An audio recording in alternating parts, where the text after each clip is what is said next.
Con el doctor en Ciencias Políticas, Carlos Raúl Hernández.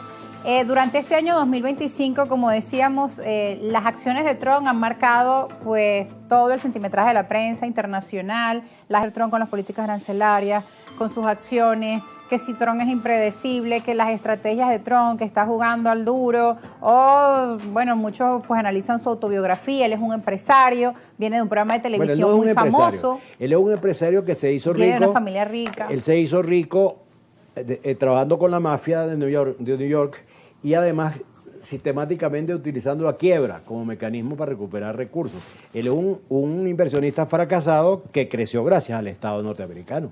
Así que él es precisamente el modelo del antiempresario, es un estafador, él fue un estafador. Una biografía que yo leí hace poco, que él era intermediario entre la mafia y el FBI. Él operaba como intermediario, hacía favores y favores, y cuando el FBI necesitaba algún contacto con la mafia se lo ponía a él. Es decir, él hizo su fortuna de una manera, él no erró. Pero ahora bien, un país como Venezuela, ¿qué acciones debería estar tomando el gobierno para prevenir que Trump influya en todas sus acciones? Que si se llevó un barco con petróleo, es decir, o que tengamos que depender que las políticas de sanciones de Trump hacia Venezuela, ¿cómo hace un país para garantizar su soberanía en estas circunstancias? Bueno, el problema es que a eso quería hablar, pero iba a hacer un comentario que me llegó ahorita, que es que la premio Nobel acaba de decir que hay políticas que ha tenido Trump. Entonces, bueno, para que usted sepa, pues que el premio Nobel está en las mejores manos. Bueno, pero entonces que la premio Nobel debería también buscar la forma del diálogo, del encuentro y de garantizar, obviamente, la paz en nuestro país. Eso es lo que debía hacer. Es lo que hace el Nobel. Eso es lo que hace un premio Nobel. No apoyar a un presidente loco que está llevando al mundo a un conflicto permanente. Ahora, lo que tú me decías, mira, el problema es que Trump se está demostrando, porque esto que estamos viviendo con el Caribe está dejando de ser un mero problema local y se está convirtiendo en el punto de partida de un conflicto internacional. Es decir, lo que estamos viendo en el Caribe es el cambio que Trump precipitó, el cambio en la hegemonía mundial.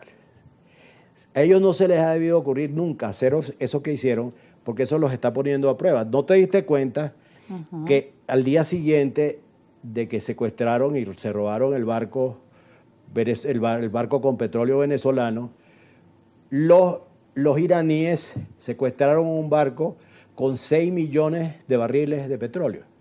Esa es una respuesta directa. Claro. Por otro lado, María Zaharova, que es la voz, no de la Cancillería, ella es la voz de Putin. Bueno, María Zaharova dijo que los rusos no estaban dispuestos a aceptar ese tratamiento para Venezuela. Ahora, ¿qué significa eso? Bueno, significa que China y Rusia pueden hacer un movimiento sobre Taiwán. Claro. O sea, el día que se les ocurra meterse en Venezuela, entonces toman Taiwán, que Taiwán le queda, creo que es a 30 kilómetros a China. Nada, está ahí. Es decir, es mucho más fácil y está en su territorio. Bueno. Pero además no solo eso, sino que los hutíes, que controlan nada menos que el estrecho de Hormuz, por donde pasa el 70% del mercado petrolero mundial. Bueno, si trancan, imagínate tú que a los hutíes les hagan así, Putin les haga así, y obstruyan el estrecho de Hormuz. Bueno, es que toda acción genera una reacción. Exacto. Al final, estas acciones de Estados Unidos lo que han hecho es que obviamente Venezuela esté más con este eje China, Rusia, ese grupo de dementes que controla el gobierno norteamericano debe estar comprendiendo que están jugando carnaval con dinamita. Claro. Porque se puede armar un lío de tal magnitud que tengan necesariamente que ir a un entendimiento rápido, porque si no puede estallar. Yo creo que hoy estamos más cerca de un conflicto mundial que lo que estuvimos en el 1962, cuando la crisis de los cohetes. Ahora, ¿qué puede frenar a Trump? Rusia, China no pueden, digamos, ejercer sus analistas, sus asesores. Ese barco con 6 millones de barriles tiene que haberle significado a él porque a mí me da la impresión de que ellos no tienen sentido estratégico. Ellos creen que van a hacer eso en el Caribe y no va a pasar nada. Bueno, claro. Eso era así hace 10 años o hace 15, que los americanos no habían despertado la ira de los chinos y de los rusos. Porque cuando el mundo funcionaba armónicamente, que los chinos, la China era una especie de maquila de los Estados Unidos. Pero ahora estamos en este nuevo orden mundial. Rusia, como decía el presidente Obama, era un líder regional. Putin era para Obama era un líder regional. Bueno, en esa época el mundo funcionaba.